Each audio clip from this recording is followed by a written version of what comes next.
नमस्कार। आज मैं इसके पहले कि आपको अपराध के उस दौर की एक और घटना सुनाऊं, मैंने जो पार्ट 364 में थाना हजरतगंज कैंपस में रहने वाली एक लावारिस लड़की राजकुमारी के बारे में बताया था, जिसके बारे में आपके बहुत सेंटिमेंटल कमेंट्स आए हैं, बहुत बड़ी संख्या में आए हैं। उसी में कुछ लोगों ने ये भी लिखा कि आप उसको ढूंढवाइए, उसका पता करिए। कुछ लोगों ने यह भी बताया कि सुल्तानपुर में किसी जगह उसी तरह की एक महिला जो गाली बहुत देती है घूमती हुई दिखाई पड़ी है। कुछ लोगों ने यह भी लिखा, आप पढ़िएगा कमेंट में, कि जब आप एक लड़की का पता नहीं लगा सकते तो फिर क्रिमिनल्स का पता कैसे लगाएंगे। खैर, ये आपके कमेंट हैं सिर माथे पर। मैंने जिन लोगों से टेलीफोन से बात की थी राजकुमारी के उस एपिसोड को पूरा करने के लिए, हमारे जो पुराने कांस्टेबल्स वहाँ बहुत लंबे लंबे समय रहे हैं, जिनका नाम मैंने बताया था, कल मैंने उन्हीं में से एक सुरेश कुमार शुक्ला से संपर्क किया और उससे कहा कि भाई वो सुरेश कुमार शुक्ला करीब 20 साल थाना हजरतगंज में रहा है और वो उस पूरे टाइम रहा है जब वो थाना हजरतगंज अपनी पुरानी जगह पे था। राजकुमारी भी वहाँ थी और वो कई इंस्पेक्टर्स, कम से कम 8-9 इंस्पेक्टर्स के साथ उसने काम भी किया है। वो इस समय हरदोई में सीतापुर में पोस्टेड है और 2-3 महीने में उसका रिटायरमेंट भी है। उसको मैंने बताया, वो भी बहुत सेंटिमेंटल हुआ और उसने कहा कि सर, मैं हर हाल में शनिवार को यानी आज के लिए जाके राजकुमारी के बारे में पता करूंगा कि आखिर वो कहाँ है, किस हाल में है, या उसका क्या हुआ है। आज उसने हजरतगंज पहुंच के करीब 3 घंटे वहां लोगों से बातचीत की और उसके बारे में पूरा अपडेट बताया, जो मैं आज की क्राइम की घटना शुरू करने के पहले बताना चाहता हूं। मैंने आपको बताया था कि किस तरह राजकुमारी थाना कैंपस में रहती थी, जीवन यापन करती थी। पुलिस हमेशा उसकी मदद करती थी। महिला कांस्टेबल्स उसका पूरा ख्याल रखती थीं। उसके अल्हड़ व्यवहार, उसके बिंदासपन, उसकी जो गालियां हैं वो इतनी पॉपुलर थी वहाँ। धारा प्रवाह गाली देती थी। उसकी तरफ कोई बुरी निगाह करे या उसको कोई छेड़े या उसको कोई कुछ कह दे तब। उसके 4 बच्चे पैदा हुए और चारों को उसने साल भर से कम उम्र में ही, यानी उनकी उम्र जब 3-4-5 महीने होती थी तभी वो उनको या तो बेच दिया करती थी या किसी को दे देती थी। 2008 में जब पुराना थाना हजरतगंज की पुरानी बिल्डिंग तोड़ी जा रही थी तो वो रोज वहां पर चिल्लाती थी, मजदूरों को, जेसीबी चलाने वालों को गाली देती थी और चीख चीख कर रोती थी। इसका भी मनोविज्ञान हमारे कुछ किस्सा गोई परिवार के लोगों ने कल लिखा है कि क्यों ऐसा करती थी वो। जब वो रोज वहां खड़ी होने लगी, क्योंकि बड़ी बिल्डिंग थी, उसको गिराने में भी काफी समय लगा था, तो जेसीबी के जो चालक होते थे या जो मजदूर होते थे उसकी हंसी उड़ाने लगे, क्योंकि तब वहां पर कोई पुलिस रह नहीं गई थी, कोई महिला पुलिसकर्मी रह नहीं गई थी। वो वहां से थोड़ी दूर पर एक दूसरी पुरानी बिल्डिंग थी, उसमें स्थानांतरित कर दी गई थी। पुलिस वालों ने इतना किया कि वहां सब गाड़ियां तो हटाई, लेकिन एक पुरानी टाटा सुमो जो माल मुकदमाती थी, यानी किसी मुकदमे के सिलसिले में पकड़ी गई थी, खड़ी थी, वो उसको वहां छोड़ दिया था। वो जिद करने लगी कि इसको छोड़ दो, मैं इसी में रहूंगी। हालांकि सबको पता था कि जो वो पूरा कैंपस ही टूट के, यानी जो मिट्टी वाला स्थान था, जो खुला मैदान था जहां गाड़ियां खड़ी होती थी, उसमें भी कुछ कंस्ट्रक्शन होना है। जो लोग तोड़ रहे थे उन्होंने कहा, साहब अभी इसको रहने दीजिए, अभी इसकी ज़रूरत नहीं है, जब हम पूरा तोड़ के उधर नींव भरने लगेंगे तब इसको हटाना पड़ेगा। बहरहाल 2-3 महीने तक वो उस पुरानी टाटा सुमो में ही अपना घरौंदा बना के रहती रही। उसको ये भी कहा गया कि अभी तुम यहाँ रहो, उसके बाद जब यहाँ भी कंस्ट्रक्शन होगा और इससे हमें ले जाना पड़ेगा तो तुम नई जगह जहाँ पे थाना खुला हुआ है तुम वहाँ पर आ जाना। हालांकि वो गाड़ियाँ दूर कहीं खड़ी की गई हैं, लेकिन जो कुछ गाड़ियाँ वहाँ खड़ी होंगी तुम उसमें रह सकती हो। लेकिन उसने वहाँ जाने से मना कर दिया। तब से, यानी 2009 तक करीबन रही होगी, 2010 के पहले 3-4 महीनों तक। उसके बाद से वो 10-11 तक हजरतगंज से ठीक सटा हुआ एक बड़ा फेमस हनुमान जी का मंदिर है, सड़क पर ही। दक्षिण मुखी हनुमान कहते हैं। वहाँ पर आपको मंगल और शनिवार को बहुत भीड़ होती है, और जितने पुराने retired bureaucrats, retired police officers जो कभी हजरतगंज में किसी शॉपिंग के लिए परिवार के साथ आते हैं, वो वहाँ मत्था जरूर टेकते हैं। वो जब उसकी टाटा सुमो भी वहाँ से हट गई, तो उसी दक्षिण मुखी हनुमान जी के ठीक पीछे थोड़ी सी जगह खाली है, क्योंकि वहाँ से 5-7 कदम पे ही आगे एक शुक्ला बुक स्टॉल भी है, जहाँ पर जिसके जो मालिक हैं वो आज भी उस बुक स्टॉल पर बैठते हैं। वो उसी थोड़ी सी जगह में, हालांकि वो खुली जगह है, कवर्ड नहीं है, कुछ दिन तक तो वहाँ पर रहती रही। सवेरे चूंकि वो बुक स्टॉल खुल जाती है, तो अपना सामान वहाँ से हटाकर वो गांधी पार्क में जो पेड़ों के नीचे कहीं पर अपना सामान रख लेती थी, और वहीं पर सोती थी या खाती थी, या शाम होने का इंतज़ार करती थी कि जब शाम हो जाएगा, शुक्ला बुक स्टॉल बंद हो जाएगा, तब उसके और मंदिर के बीच में जो जगह है वहाँ जाकर रुकेगी। आज रमेश शुक्ला ने वहाँ जाके, अच्छा, शनिवार और मंगलवार को वहाँ पर एक अस्थाई मिठाई की दुकान भी लगती है। हमेशा से, ज़माने से, जब मैं था तब भी लगती थी और आज भी लगती है। उसमें जो हलवाई बैठते हैं या जो उस दुकान के मालिक हैं, जो प्रसाद चढ़ाने वाली मिठाइयाँ वहाँ तुरंत बनाते हैं और वहीं बेचते हैं, और दोपहर में ही वो दुकान लगा लेते हैं, और देर शाम तक शनिवार और मंगलवार को वो दुकान वहाँ पर रहती है। उनका नाम है रामशंकर जी। रामशंकर हलवाई से और शुक्ला बुक स्टॉल वाले राजू शुक्ला से सुरेश ने बहुत लंबी बात की। पुराने जानने वाले थे, और बातचीत में वो यही पूछते रहे कि राजकुमारी कहाँ गई। उन दोनों ने बताया कि बहुत कोशिश की, जो पुरानी वहाँ की महिला कांस्टेबल्स थीं जिसके साथ वो रहा करती थी, या जो पुराने वहाँ कांस्टेबल थे, इन सब लोगों ने समझाया कि तुम नई वाली जगह पे चलो, वहाँ रहो, सुरक्षित रहोगी। इतने दिनों से तुम पुलिस थाने के कैंपस में रह रही हो, और तुमको कोई परेशान करेगा, हम लोगों को अच्छा नहीं लगेगा। लेकिन वो वहाँ से जाने को तैयार नहीं हुई। वहाँ जो मंदिर के पीछे की छोटी सी जगह जहाँ वो रहती थी कभी कभी, वहाँ एक दिक्कत होने लगी। रात के समय में जो नशेड़ी लोग हैं या ड्रग एडिक्ट लोग हैं स्मैक के, वो कभी कभी उससे छेड़खानी करने लगे। रात के समय में वो चिल्लाती थी, आदतन धारा प्रवाह गाली देती थी, फिर भी वो नहीं मानते थे, नशे में होते थे। तो वो वहाँ से भाग के हजरतगंज चौराहे जाती थी, जहाँ पर पुलिस की पिकेट हमेशा परमानेंट 24 घंटे बनी रहती है। ज़्यादातर उसमें जानने वाले थे। वहाँ जाती थी और उनसे मदद मांगती थी। जो उसमें पुराने थे वो उसकी मदद के लिए कभी कभी यहाँ तक आ जाते थे, उनको धमकाते थे, जो नशेड़ी थे उनको भगाते थे, और जो बिल्कुल नए थे, जिनको राजकुमारी के बारे में नहीं पता था, वो झिड़क कर भगा देते थे। इसी बीच में मंगल और शनिवार को जब वो पूरा थाना टूट गया, वहाँ दूसरे एक्टिविटी होने लगी, तो वहाँ पर दर्शनार्थियों की बड़ी भीड़ होने लगी हनुमान जी के मंदिर में। भीड़ के साथ साथ वहाँ भीख मांगने वाले भी वहाँ बड़ी संख्या में बैठने लगे। जो अधिकारी लोग या बड़े पॉलिटिशियन या बहुत से लोग वहाँ आते हैं जो लखनऊ से संबंधित हैं मंगल को दर्शन करने के लिए, वो जब आते थे तो पुलिस भी वहाँ ड्यूटी पर रहती थी। उस समय ये भीख मांगने वालों की बड़ी भीड़ हुआ करती थी। उनको हटाने में बहुत दिक्कत थी। उनको आप मार नहीं सकते, पीट नहीं सकते, धकिया नहीं सकते, क्योंकि तब तक मोबाइल फ़ोन का ज़माना आ गया था। उसी भीख मांगने वालों में एक पैर से थोड़ा दिव्यांग शंकर था। वो भी भीख ही मांगा करता था मंगल शनिचर को, लेकिन मंदिर के पुजारी ने, पुलिस ने, वो थोड़ा सा हट्टा कट्टा था, शरीर से मजबूत था। उसको कहा कि तुम्हारी जिम्मेदारी है, यहाँ से ये जो भीख मांगने वाले बेतरतीब बैठ के भीड़ लगाए हुए हैं, इनको सबको मार पीट के हटा दिया करो। ये दूर बैठें, इनको जो कुछ भी करना हो यहाँ से थोड़ी दूर पटरी पर बैठ के कर सकते हैं, लेकिन यहाँ भीड़ मंदिर के ठीक सामने नहीं लगाएंगे। शंकर बिल्कुल, चूंकि ये मंदिर के पुजारी और पुलिस दोनों को सूट करता था, ये दोनों ही इन भीख मांगने वालों को मारपीट नहीं कर सकते थे। वायरल हो जाएगा अभी वीडियो इसका, तो तुरंत लेने के देने पड़ जाएंगे।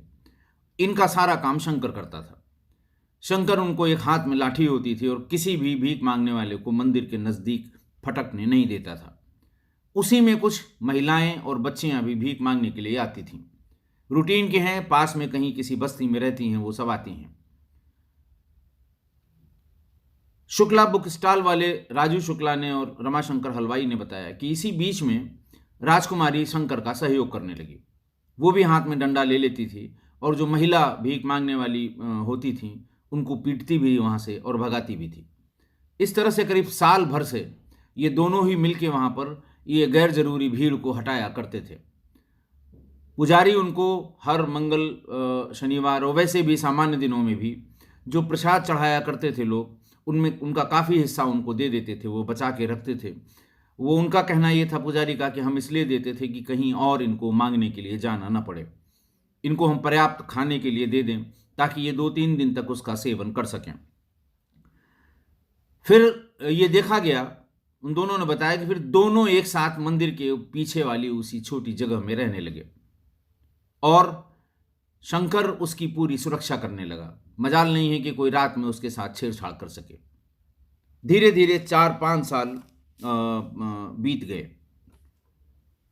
आज मंदिर के एक पुजारी ने सुरेश शुक्ला को बताया कि एक दिन की बात है, पानी बहुत बरस रहा था, घनघोर बारिश हो रही थी और कोई भी दर्शनार्थी, कोई भी भक्त मंदिर में नहीं था, न आने का कोई प्रश्न उठता था, क्योंकि जब वो उतरेंगे गाड़ी से वहां तक जाएंगे तब तक वो भीग जाएंगे। और ये दोनों, शंकर और राजकुमारी, दोनों एक ही जो बरसात से बचने के लिए जो पन्नी टाइप की होती है, पॉलीथीन, वो एक ही पॉलीथीन ओढ़ के उसी मंदिर के बरामदे में बैठे हुए थे, बात कर रहे थे सब लोग। तभी पुजारियों ने कहा कि तुम एक साथ बैठे हो, इतना अच्छा लग रहा है, आज कोई नहीं है, हम तुम्हारी शादी करा देते हैं। जब तुम पिछले 2 साल से साथ साथ घूम रहे हो, साथ साथ खा रहे हो, साथ साथ रह रहे हो और मंदिर के पीछे ही साथ साथ सो रहे हो, तो आज तुम्हारी शादी करा देते हैं। इतना सुनना था कि राजकुमारी ने 100 गालियां दी और उसी भीषण बरसात में वो इस पार से सड़क क्रॉस करके उस पार बरामदे में जाकर खड़ी हो गई। रमाशंकर ने बताया कि उसके बाद जब कभी भी वो कम भीड़ हो या हम लोग और खाली वही हों, तो हम लोगों में से कोई न कोई छेड़ देता था कि आज शादी कर लो, और शादी का नाम लेते ही वो बहुत बुरी तरह से गालियां देने लगती थी, बिदक जाती थी। इसी बीच में राजकुमारी के 5वां बच्चा भी हुआ, लेकिन उसको बहुत जल्दी ही उसने किसी को दे दिया, 2 महीने के भीतर ही। जब बच्चा हुआ तो फिर चूंकि हजरतगंज थाने के महिला पुरुष कर्मियों की ड्यूटी हमेशा चौराहे पर या विधानसभा के सामने लॉ एंड ऑर्डर में लगती है, हफ्ते में कम से कम 2-3 दिन तो ये सब वहाँ इकट्ठा होते ही हैं, सब इसका हाल चाल लेते रहते हैं, क्योंकि प्रदर्शन के समय में ये जरूर महिला कांस्टेबल के साथ खड़ी मिलती थी। अचानक देखा कि उसके हाथ में फिर पिल्ला है बच्चे की जगह, तो इन लोगों ने, महिला कांस्टेबल्स ने डांटना शुरू किया कि तुमने फिर बेच दिया, कितनी गंदी आदत है तुम्हारी, इस बार तुमने कहा था कि अब की बार नहीं बेचेंगे, हमारे साथ शंकर भी है, हम दोनों लोग मिलके पाल लेंगे, फिर क्यों तुमने बेच दिया। उसने कहा कि एक सज्जन जोड़ा था जो पिछले 3 साल से लड़की के लिए परेशान था, इस बार मुझे लड़की हुई थी, वो लोग फिर आए और उन्होंने कहा कि हमें दे दो। मुझे दया आई कि ये पिछले 3 सालों से लड़की के लिए कह रहे हैं और मेरे लड़के ही पैदा हो रहे थे, इस बार लड़की हुई है तो हमने उनको दे दिया, मैंने इस बार बेचा नहीं। वो बहुत परेशान थे, वो लोग बड़े लोग हैं और वो पाल पोस के उसे बड़ा कर देंगे। जब ये बात महिला कांस्टेबल्स कर रही थी राजकुमारी से, तो शंकर भी वहीं खड़ा हुआ था। महिला कांस्टेबल्स ने शंकर को बहुत भला बुरा कहा। एक पुरानी महिला कांस्टेबल है, शिव कुमारी उसका नाम है, 20 साल वो वहां रही है, अब तो कहीं शायद ट्रांसफर हो गया उसका। मर्दाना पोशाक पहनना, मर्दाना वर्दी पहनना, बहुत छोटे छोटे मर्दों की तरह बाल रखना, और जब प्रदर्शनकारियों पर लाठीचार्ज की जब जब जरूरत पड़ी तो सबसे आगे शिव कुमारी ही लाठी चलाती हुई मिली थी। उस दौर का कोई ऐसा प्रेस फोटोग्राफर या उस दौर का कोई ऐसा प्रेस रिपोर्टर नहीं होगा जो लखनऊ या हजरतगंज को कवर करता रहा हो जो शिव कुमारी के बारे में नहीं जानता हो। इसी बीच शिव कुमारी भी आ गई। उसने शंकर को धमकाया, उसने कहा तुम बताओ, ये तो अपनी बच्चे बेच देती थी, तुमने क्यों नहीं रोका। ये तुम्हारा बच्चा इसने बेचा है, हम लोग जानते हैं। और उसे 2-3 थप्पड़ भी रसीद किए। शर्म नहीं आती? शंकर ने कहा कि साहब, ये मेरा बच्चा नहीं था। मेरा बच्चा होता हम कभी बेचने नहीं देते। मैं जानता हूं ये मेरा बच्चा नहीं है। महिलाएं सब शांत हो गईं। उसने ये कहा कि जब ये हुआ था, यहीं झलकारी भाई में जब ये हुई थी बच्ची, तो हमने इससे कहा था कि अब बहुत हो गया, अब इसको हम लोग भी बुजुर्ग हो रहे हैं, बड़े हो रहे हैं, उम्रदराज हो रहे हैं, तबीयत खराब हो रही है, इसको पाल पोस के बड़ा करेंगे ताकि ये हमारा ख्याल करे। इसने मुझे 20 गाली दी और कहा कि तुम पाल पोस के बड़ा करोगे, भिखमंगे हो तुम, इसके लिए कुछ नहीं कर सकते। तब मैं चुप हो गया था। राजू शुक्ला ने बताया कि अच्छा, फिर उसने ये बताया कि साहब, जब इसने लड़की उनको दी, बच्ची उनको दी, 2 महीने की, 1.5 महीने की रही होगी, तो उन लोगों ने एक जोड़ी पैंट शर्ट, यानी 2 पैंट और 2 शर्ट मुझे, और एक सूट सलवार, एक जोड़ी उसको दी थी। हम लोगों ने फ़ौरन नए कपड़े पहन लिए और एक एक जोड़ी अपने नए जो थे वो वहीं मंदिर के पीछे वाले हिस्से में, जहां हम लोग रहते हैं, एक बड़े पत्थर के नीचे दबा के रख दिए थे, लपेट के कागज में। हम लोग गए तो वो किसी ने चोरी कर लिए थे। खैर कोई बात नहीं, कपड़ों की और खाने की कोई दिक्कत नहीं है, वो हमको फिर मिल जाएगा। शुक्ला बुक भंडार के राजू शुक्ला ने बताया कि 2016 में, ये ऐसा चलता रहा 2015 तक, 2016 में शंकर की तबीयत खराब हुई।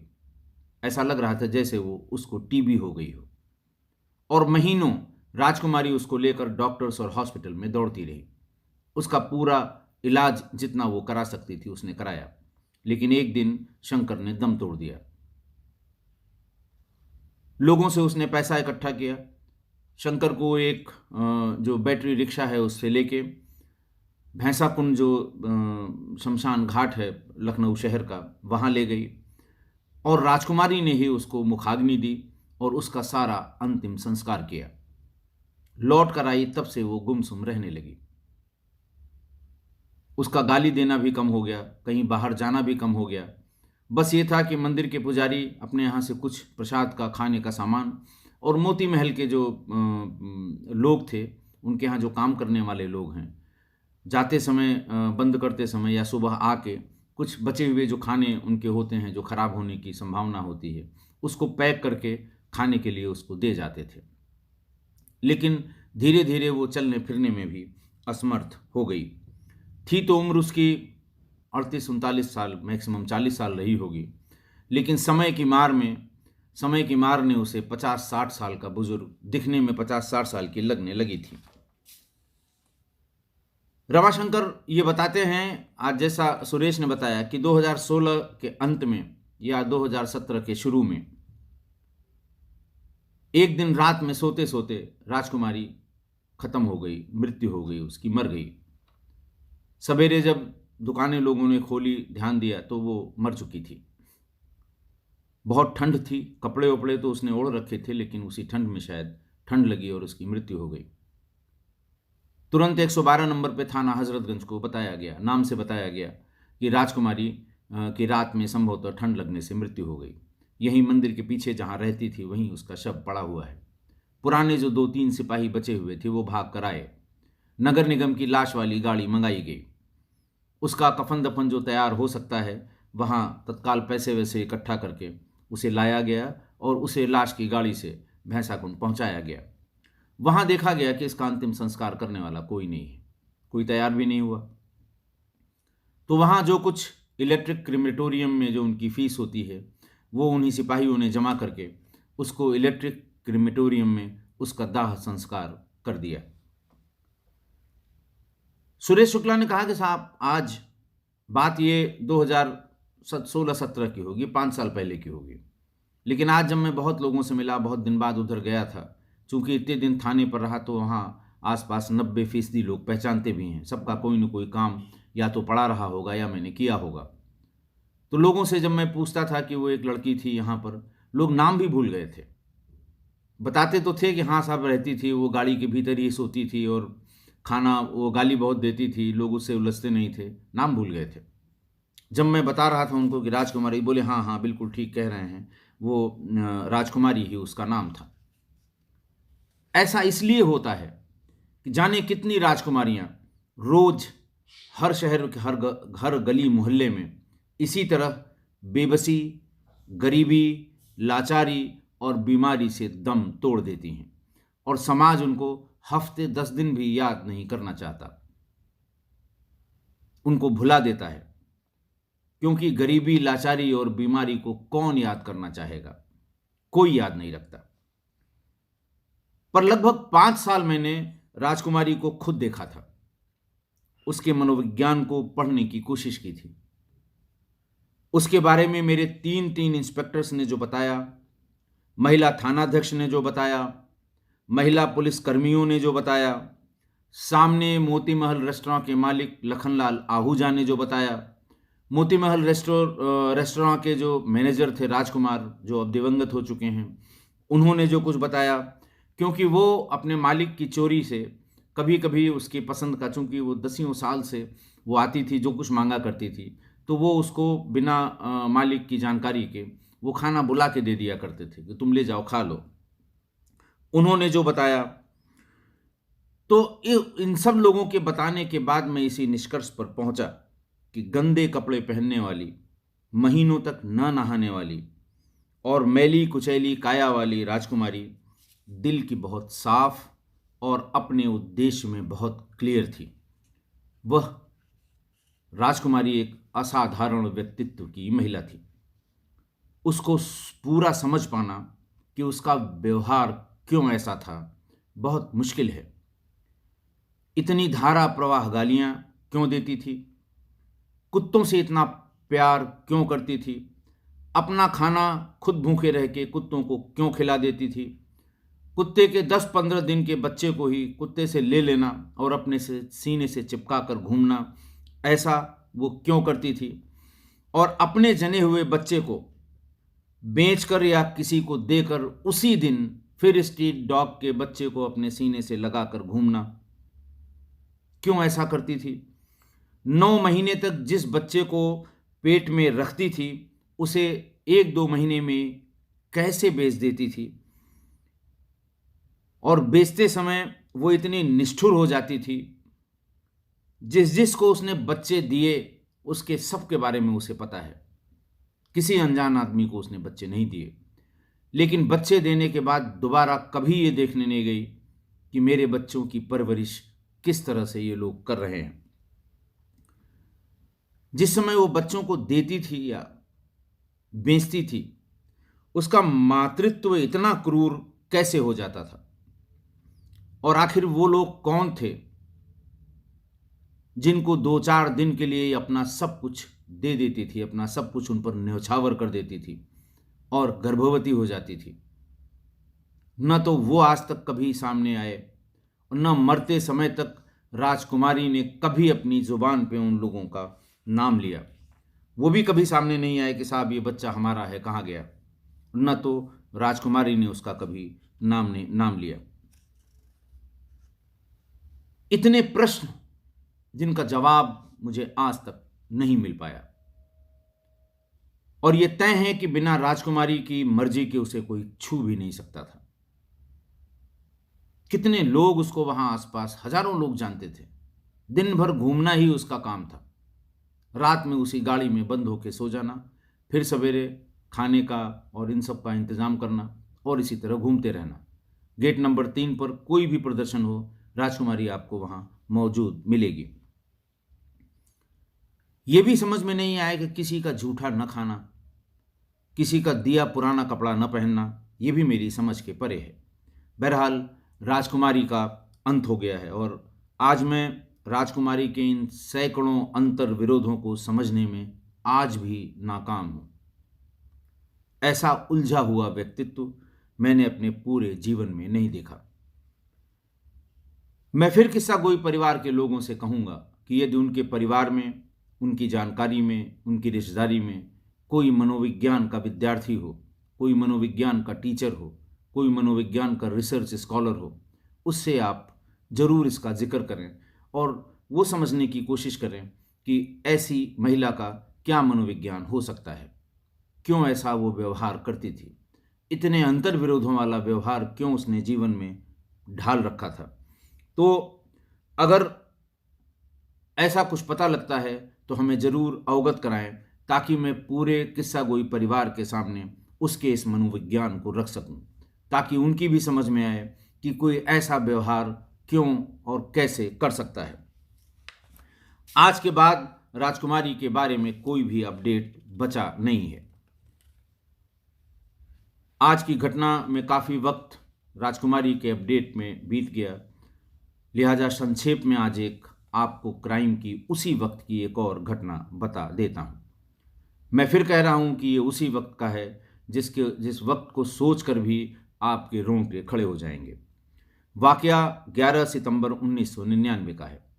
थाना है हसनगंज, हजरतगंज से सटा हुआ थाना, जनपद लखनऊ, मोहल्ला नेहरू नगर। रात में करीबन 1 बजे किसी व्यक्ति ने कंट्रोल रूम को सूचना दी कि मोहल्ले में एक महिला को मुंह में कालिक पोत कर उसके सारे बाल काट के कुछ लोग बुरी तरह से पीटते हुए घुमा रहे हैं। सूचना अपने आप में गंभीर थी। इंस्पेक्टर हसनगंज फौरन नेहरू नगर भागे। उनके देखते ही कुछ लोग तो भाग गए, लेकिन उनके साथ के पुलिस वालों ने 3 लोगों को पकड़ लिया। महिला जिसके पूरे मुंह पर कालिक पोती हुई थी, जिसके सारे बाल आड़े तिरछे काटे हुए थे, एक भी लंबा बाल उसके सिर पर मौजूद नहीं था, और वो सिर्फ साड़ी और ब्लाउज उसके उतरे हुए थे, बाकी कपड़ों में थी वो। गिरफ्तार लोगों में उसने बताया कि मेरा नाम बीना उर्फ मुन्नी है। गिरफ्तार लोगों में बीना उर्फ मुन्नी के पति कुंवर चंद, उसकी सास फहमीना और पड़ोसी लालमन थे। पुलिस उसको घर ले गई। उससे कहा कि अपनी मुंह की कालिक को साफ करके पूरा कपड़ा पहनकर आप बाहर निकलिए। फौरन वो आ गई। उसको और गिरफ्तार 3 लोगों को पुलिस थाने पर ले गई। थाने पर बीना ने बताया कि साहब, जब से मैं शादी होके आई हूं, मेरे पति और मेरी सास मुझ पर हमेशा बदचलने का आरोप लगाकर मेरे साथ दुर्व्यवहार करते हैं, मुझे मारते हैं, मुझे पीटते हैं। पुलिस ने गिरफ्तार उनकी सास और पति से पूछा, क्या बात है, आप इस नवविवाहिता को क्यों इतना पीटते हैं? उसने कहा, साहब ये बदचलन है, इसके पता नहीं कितने यार दोस्त हैं जिनके साथ ये अय्याशी करती है।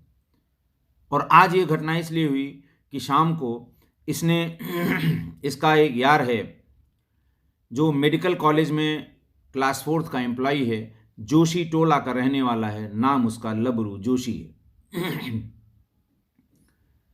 इसने शाम को अपने घर पे जब कोई नहीं था बुला लिया और उसके साथ अय्याशी कर रही थी। इसी बीच में फमीना का कहना था कि मैं आ गई। मेरी आहट पाते ही लबरू तुरंत घर के बाहर निकलकर भाग गया। मेरा लड़का यानी बीना का पति कुंवर चंद जैसे ही रात में 1 बजे आया, मैंने उसको पूरी बात बताई। उसने पड़ोसी लालमन और 2 लोगों को और बुलाकर इसके सारे बाल काट दिए। पुरानी बैटरी को तोड़कर उसमें जो कार्बन निकलता है उसमें सरसों का तेल मिलाकर कालिक बनाई और कालिक इसके मुंह पर पोत दी। फिर भी मन नहीं भरा तो उसके ब्लाउज और साड़ी उसकी उतार कर बोले, चल तुझे सड़क पर घुमाएंगे, लोग देखेंगे, तब तेरी आदत में सुधार होगा। उसे पीटते हुए सड़क पर घुमाने लगे। महिला थी, आधे कपड़ों में, उसे शर्म भी आ रही थी, मदद के लिए गुहार करने लगी, जोर जोर से चीख रही थी, चिल्ला रही थी। 1 बजे का वाकया था, लोगों की नींद खुल गई। बीना ने बताया कि पूरा घना बसा हुआ मोहल्ला है। उसने कहा कि साहब, लोग बालकनी से भी झांक रहे थे और खिड़कियां खोल खोल के भी झांक रहे थे, लेकिन मेरी मदद को कोई नहीं आया। किसी भले मानुष ने अपने घर में लैंडलाइन फोन से कंट्रोल रूम को फोन कर दिया, तब पुलिस आई, तब मेरी जान बची, वरना ये लोग हमें जान से मार डालते। पुलिस ने बीना की तरफ से 5 लोगों के खिलाफ FIR लिखाई और बीना के पति कुंवर चंद, सास फहमीना और पड़ोसी लालमन को गिरफ्तार करके जेल भेज दिया। आज की घटना ये उसी दौर की बलिहारी है कि इतने घने और बड़े मोहल्ले में एक महिला अपनी अस्मत को लेकर चिल्लाती रही, चीखती रही, एक भी आदमी बाहर नहीं आया बचाने।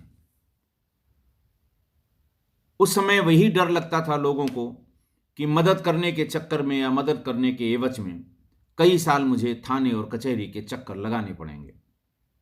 भगवान बचाए ऐसी मदद से, इसीलिए लोग बाहर निकलकर नहीं आते थे। घर वाले नवविवाहिता के साथ इतनी जाति इसलिए करते थे या कर रहे थे उस समय, या उन्होंने की कि उन्हें भी डर नहीं था, कानून का कोई डर नहीं था। वो जानते थे कि कोई इलेक्ट्रॉनिक एविडेंस नहीं है, कोई वीडियो नहीं बन सकती, कोई और एविडेंस नहीं है। रही बात गवाहों की, अच्छा वकील करेंगे, 4-6 गवाह तैयार करेंगे, मुकदमा निपट जाएगा। दूसरा ये कि भाग की ये जाएगी कहाँ? ठीक है, मुकदमा लिखा देगी, कुछ भी कर देगी, आना इसी घर में है, फिर देख लेंगे। और हुआ भी यही।